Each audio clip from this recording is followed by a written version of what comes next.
Grande juventude! E aí, como é que vocês estão? Tudo certinho? Belezinha? Queridos e queridas, hoje nós estamos aqui então para mais uma vez focar nas obras literárias que caem aí nos seus vestibulares. Joia? Bom, a bola da vez é a Unicamp com o livro O Ateneu, do autor Raul Pompeia. Bom, vem comigo então, vamos dar uma olhada no que esse autor e essa obra dizem pra gente. Leio, logo escrevo.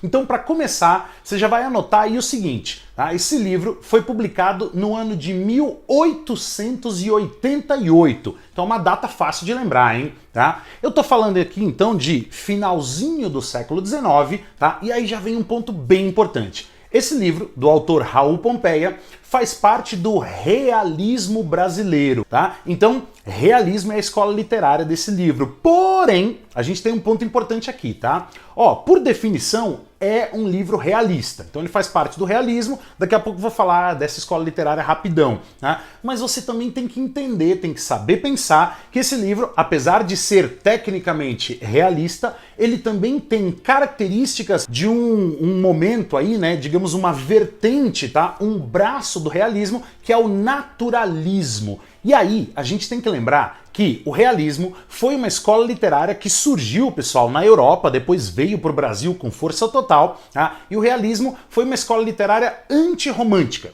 Por quê? A proposta do realismo era expor todas as mazelas da sociedade, tá? Tudo que a sociedade tinha de mais zoado, o realismo tava ali para escancarar, para expor tudo isso, joia? E além disso tudo, a gente também tem fortes características do realismo naturalista, joia? Eu sei que, de maneira geral, a gente chama de naturalismo, e eu vou chamar aqui também, tá? Mas o termo técnico mais correto seria realismo naturalista. Por quê? Porque o naturalismo é um braço do realismo. Digamos, você tem ali no naturalismo uma exposição das mazelas da sociedade, só que indo ainda mais a fundo. O apelo ao sexo é mais forte ainda, então você tem ali, né, a exposição, né, de como a sociedade se comportava também do ponto de vista da sexualidade. Então você tem a exposição da sensualidade, seja masculina, feminina, tá? Vão aparecer aí. Outro ponto técnico importante, tá? É o foco narrativo. Já anota aí, esse livro é narrado em primeira pessoa. Então a gente vai ter aqui o famoso narrador-personagem, tá? Mas, Fefão, esse livro é narrado exatamente por quem? Quem é o personagem? Tá? Pessoal, esse livro aí, tá? Ele é narrado pelo Sérgio. Então o Sérgio é o nosso protagonista. Já anota também, personagem central, protagonista é o Sérgio. Quem é o Sérgio? É um cara adulto que está contando as suas memórias de criança. Então toda a narrativa se passa, né? Ela conta a vida do Sérgio enquanto criança, né? Um carinha de 11 anos de idade. Mas quem está contando tudo isso é o Sérgio adulto. O Sérgio é uma criança aí de 11 anos de idade que vai estudar em um colégio interno no Rio de Janeiro. Lembra que a gente está falando do Rio de Janeiro de final do século XIX, tá? E o nome do colégio é o Ateneu. Então o título do livro é o título de um colégio interno. E sim, tenta imaginar aí um colégio interno daqueles que você já viu em filmes aí, né, beleza? Com todas aquelas regras. Então um colégio interno extremamente rígido. E ó, pessoal, hoje eu faço questão de trazer o livro aqui, porque eu quero começar esse vídeo, né, lendo aqui um trechinho, né, do início do livro, e eu vou encerrar também esse vídeo, encerrar essa aula com o encerramento do livro, porque, né, são dois trechos aí muito marcantes. Dá uma olhada como o livro começa. Vais encontrar o mundo, disse-me meu pai à porta do Ateneu. Coragem para a luta. Olha isso, então o Sérgio, né, tá contando que ele estava ali na porta do Ateneu e o pai dele falando, vai lá encontrar o mundo. Tá? Isso já é importante, pessoal, já toma nota aí. O Ateneu, o colégio, nesse livro, ele vai funcionar como uma espécie de microcosmo. Ele é uma grande metonímia do próprio mundo. Tá? Então esse livro é um livro que fala de uma criança indo conhecer o mundo. Ah, Fefô, mas ela não foi conhecer o mundo, ela foi conhecer a escola na qual ela ia estudar. Pois é, mas essa escola, esse colégio interno aí, o Ateneu, ele é então essa metáfora do mundão. Né? Tudo que ele vai vivenciar ali é uma grande metáfora, né, de uma pessoa, de uma criança que está entrando, está começando a conhecer o mundo. E a gente vai ver que o mundo aqui, ele é mostrado de maneira justamente realista, ou seja, ele não é muito fofinho não. E aí, o lance começa, né, com o Sérgio, com 11 anos de idade, chegando lá com o seu pai, né, para conhecer o colégio ali, tá? E de cara ele começa a conhecer a estrutura do colégio, lembra? Colégio interno, ele ia passar a morar ali no colégio, né? Beleza? No Ateneu, né? Rio de Janeiro. E ele começa a conhecer a estrutura, ele tá meio com medo, porque, o Sérgio era meio que o filhinho da mamãe. E aí, de repente, você pega ali, né, essa criança, filhinho da mamãe, meio mimado e tal, acostumado com o afeto da família, e aí ele tá meio que agora sendo jogado aos leões, né? Vai conhecer o mundo, meu filho, tá? Prepare-se pra luta. Tá? Então ele começa a conhecer ali e tal, e de cara ele vai fazer algumas amizades, já vou falar das principais, mas tem uma figura que ele conhece de cara e que é bem importante, pessoal, que é o Aristarco. Esse personagem é essencial para a narrativa. Quem é o Aristarco? Ele é o diretor do colégio, ele é o dono ali da bagaça toda, é o cara que manda e desmanda. Tá? E quais são as principais características do Aristarco? Primeiro, ele é extremamente austero, ou seja, é aquele cara rígido, aquele cara que não brinca em serviço, é o cara que pega no pé ali das crianças, dos seus alunos. Tá? Só que aí você pensa, nossa, então ele era um cara preocupado com a educação das crianças. Não necessariamente. Tá? Pessoal, o Aristarco era um cara que, a grande preocupação da vida dele era ele mesmo. Pensa num cara vaidoso e preocupado com a própria imagem. Né? Então era um cara que adorava ser adorado ali, né? Exaltado, engrandecido pelas crianças e pelos professores, pelos funcionários. E ele também era um cara que encarava a educação como um grande negócio. Anota isso aí, isso vai ficar muito claro ao longo da narrativa. Né? Então ele via ali no seu colégio também uma forma de ascensão social, um cara que pirava em manter o colégio como eu disse aqui, um grande negócio. No Ateneu tem duas personagens aí importantes também, duas personagens femininas, que são a Emma, né, a Dona Emma, e também a Ângela, pessoal. Tá? Quem é a Dona Emma? Dona Emma é a esposa do Aristarco, uma mulher de 30 anos de idade, tá? Que vai ter um papel importante ali. E que vira e mexe aparece no colégio e tal, e vão acontecer algumas coisas, tá? E a outra personagem, a Ângela, ela é uma funcionária ali da escola, né, do Ateneu, e que também vai ter uma participação importante ali, ok? Tá? Pontos que você já deve anotar. Essas duas personagens vão mexer demais com o imaginário da molecada. Imagina um colégio interno, um colégio de meninos, então só tinha meninos ali, tá? E os meninos eles vão fantasiar demais com essas duas personagens, tá? Então olha a característica agora já mais realista, naturalista, né? A coisa da sensualidade, da sexualidade já aflorando. Essa característica é bem puxada para o naturalismo. Ali no Ateneu, a primeira amizade, né, que o Sérgio vai fazer é com um menino chamado Rebelo. Tá? O Rebelo é bem importante porque é ele que vai ensinar para o Sérgio uma grande lição. Então ele vai falar o seguinte, aqui no Ateneu existem os protetores e os protegidos. Não seja um protegido, tá? Tente se virar sozinho, porque os protegidos eles têm que pagar um preço para serem protegidos e você não vai querer pagar esse preço, tá? Pessoal, qual é exatamente essa lição? Aqui a gente já tem um dos principais temas que vão ser discutidos no livro, que é a questão da homossexualidade. Tá? Isso é bem importante no livro. Tá? Imagina, pessoal, se hoje, em pleno século XXI, dá polêmica falar desse tema, imagina em finais do século XIX. A gente já entende ali que o preço era mais ou menos esse, ou seja, né, o preço ali, né, que o Rebelo ensina ali pro Sérgio, é que se ele fosse um protegido, ele ia ter que, né, ceder, ia ter que fazer ali favores sexuais para quem o protegesse. Tá? E o Rebelo já fala, não cai nessa, aqui você tem que aprender a se virar sozinho. Então olha já o conflito associado a esse tema aí. Além do Rebelo, o Sérgio vai conhecer também um menino chamado Franco, personagem importante também. O Franco era um menino meio problema, assim, né? Ele causava com todo mundo e tudo mais e tal, né? Mas o Sérgio em algum momento acaba se identificando muito com ele, mas vai ter uma passagem ali bem importante na qual o Franco decide ali, né, pregar uma peça, enfim, e ele pega pesado com a meninada. Tinha uma sala ali, né, que era a sala da piscina, beleza, né? E aí o Franco resolve fazer o quê, pessoal? Ele quebra uma garrafa, joga, né, o caco de vidro lá dentro, na intenção de fazer a meninada se machucar. Tá? E aí o Sérgio ele fica meio preocupado porque ele, né, meio que ajudou ali, mas ele não queria fazer aquilo e tudo mais. Inclusive esse ponto vai ser responsável mais pra frente, nessa passagem, tá? Pelo Sérgio se aproximar muito da religião, né? Que ele não gosta de ter feito isso. Tá? Fato é, pessoal, que não dá certo, né, por algum motivo que pode ser ou não na narrativa ali um milagre, né? Ninguém se machuca, os alunos são dispensados da piscina bem no dia do caco de vidro ali. Outro personagem que vai aparecer aí também é o Sanches, tá? O Sanches, pessoal, é um menino que aparece justamente na piscina, joia? E qual que é a sacada, né? Ele aparece na piscina, né? Ele tem um contato ali com o Sérgio e aí eles vão começar a se tornar amigos, né? Eles se conhecem ali na piscina. Inclusive é uma cena meio ambígua, porque alguém puxa o Sérgio pra piscina, né? Ele meio que cai. E quem salva o Sérgio de se afogar ali na piscina é o Sanches. Mas ao longo da narrativa fica meio implícito que quem puxou o Sérgio foi o próprio Sanches. Fato é que eles se tornam muito amigos, mas ao longo da amizade acontece justamente o que o Rebelo tinha contado lá pro nosso personagem, pro protagonista, o Sérgio. Né? O Sanches começa a fazer um carinho na mão do Sérgio, começa a dar indícios ali de que ele estava afim do Sérgio do ponto de vista ali afetivo. Né? Olha de novo a característica realista naturalista. Tá?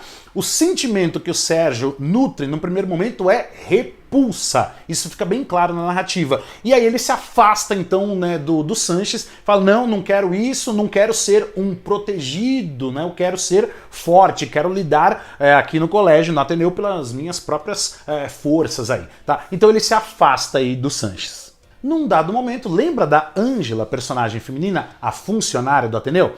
Então, pessoal, rola ali um caso de ciúmes no colégio. Né? Então a Ângela parece que ela estava se envolvendo com um cara e aí ela era casada com outro, enfim, e aí um cara invade lá o colégio, né, com uma faca, uma arma na mão, enfim, para tentar ali, né, cometer uma espécie de crime passional e tudo mais, né? E nesse momento aparece quem, pessoal? Aparece um carinha pra salvar o dia, digamos assim. Esse carinha é o Bento Alves. Tá? E por que esse menino é importante? Porque ele é meio caladão, ninguém dá nada pra ele, ele fica meio na dele. Tá? Mas nesse momento ele vai lá e consegue imobilizar o cara que tava com a arma, né? Tirar a arma do cara e todo mundo pensando, nossa, Bento Alves é um herói, cara, o maluco ia entrar aqui, cometeu o maior crime passional e o cara foi lá e...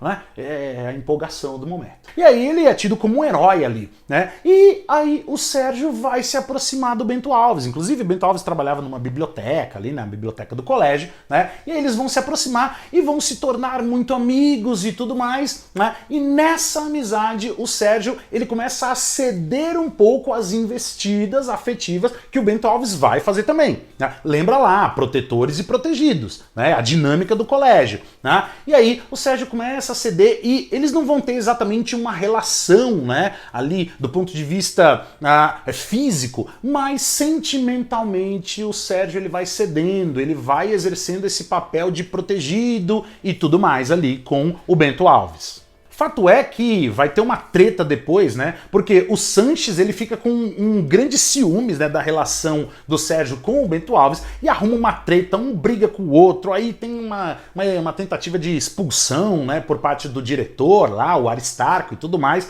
né? Eu sei que dá mó treta, enfim, é o momento que o Sérgio pensa, quer saber, eu agora vou andar sozinho. Né? E aí é o momento em que ele começa a se aproximar mais da religião, começa a se tornar quase que um grande religioso ali dentro, mas a religião também não vai acompanhá-lo por muito tempo ali, não. Ele também fica de saco cheio ali da religião, enfim, ele desencana, tá? Mas tem um momento então que ele acaba se afastando aí de todos os meninos, que ele pensa, eu não quero ser um protegido e todo mundo aqui, né, tem essa dinâmica, eu não tô afim, então eu vou agir por conta própria.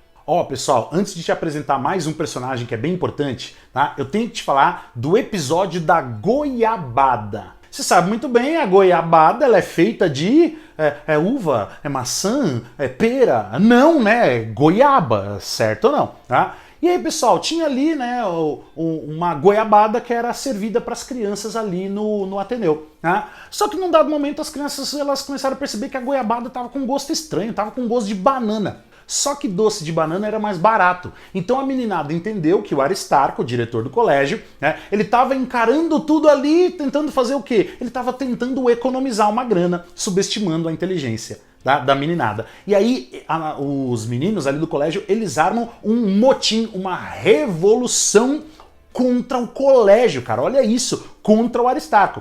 E nesse momento é interessante, porque fica muito claro que o Aristarco estava preocupado com o quê? Não mais com a educação e nem exatamente com a revolução. Ele só estava preocupado em não perder mensalidades, não perder matrículas e mensalidades certas. Então ali ele conversa com a meninada num tom muito mais brando, né? Quase que servil. Calma, fiquem calmos. Então essa passagem da goiabada é bem interessante porque ela deixa muito clara, né, essa característica mercadológica, né, da educação, como a educação ali era vista pelo Aristarco muito mais como um negócio do que de fato como, né, algo do ponto de vista pedagógico.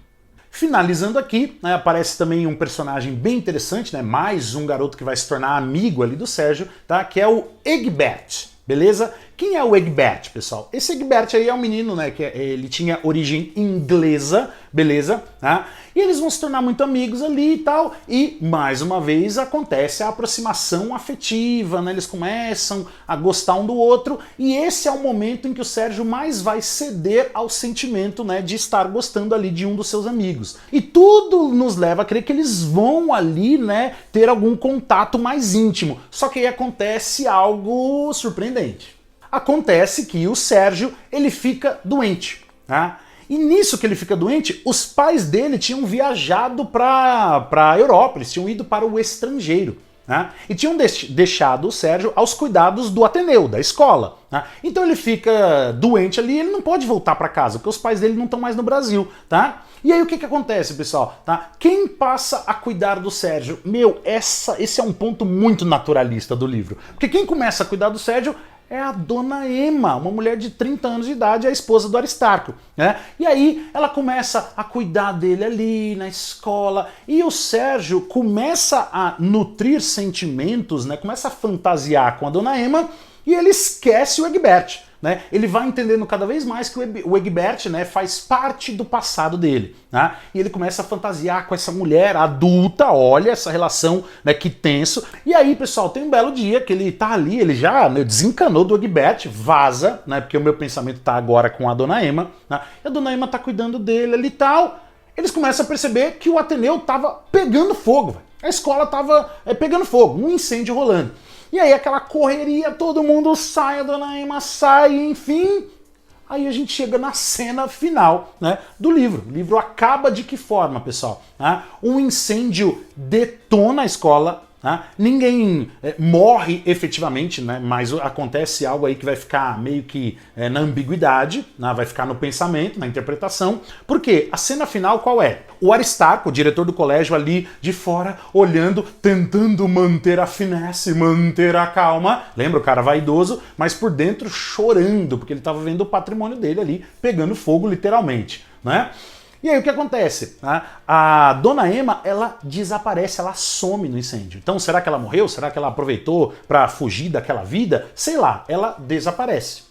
É o que a gente sabe dela, ok? E aí a gente até fica sabendo, né, que muito provavelmente quem ateou fogo ali no colégio era um menino chamado Américo, que mal aparece na narrativa. A gente só sabe que ele era um menino que chegou no colégio dias antes e ele não queria estar ali, né? Ele estava revoltado de estar ali e, ao que tudo indica, parece que ele que incendiou o colégio de tanta raiva, tá? E essa acaba sendo então a cena final desse romance. E além da história, o que mais a gente pode tirar aí do ponto de vista interpretativo? Esse livro é um livro que fala a respeito de algumas questões, né? Uma delas é essa que você já pegou, é a polêmica associada à homossexualidade. Mas a gente também tem aí o quê? A introdução na vida adulta. Então, é o garoto indo ali para um mundão que vai, enfim, né, não vai se mostrar fofo, não. Né? Então, essa passagem, né, da adolescência para a vida adulta e o quanto a adolescência é um período que vai moldar, né, a nossa vida. Falei para vocês que eu ia encerrar o vídeo também com a leitura de um trecho, né? Faço questão, pessoal. Né? Dá uma olhada aqui, ó, no último parágrafo do livro que diz o seguinte, olha só. Aqui, suspendo a crônica das saudades. Saudades verdadeiramente? puras recordações. Saudades, talvez, se ponderamos que o tempo é a ocasião passageira dos fatos, mas, sobretudo, o funeral para sempre das horas. Olha isso, meu, tá? O que é a saudade? É o funeral das horas, tá? Ficar vivendo de saudade, ficar vivendo de passado é matar as suas horas. O narrador, ele tá aqui vivendo das saudades, mas ele mesmo sabe que isso não é saudável, né? Então, o leitor, bola pra frente, meu, tá? O passado passou. Não adianta ficar aí, é o funeral das suas horas. Não adianta ficar matando as suas horas vivendo do passado. Então, temas importantes para você pensar nessa obra, então, do Raul Pompeia. Bom, queridos e queridas, é isso, né? Valeu demais aí pela sua presença, pela sua parceria. Tá? Se você não se inscreveu aí, meu, se inscreve no canal, ativa o sininho e assim você não perde nada aí para os seus estudos em língua portuguesa, literatura, redação e por aí vai. Beleza? Tamo junto, até uma próxima. Valeu, leio, logo escrevo. Como sempre, é nóis. E tchau!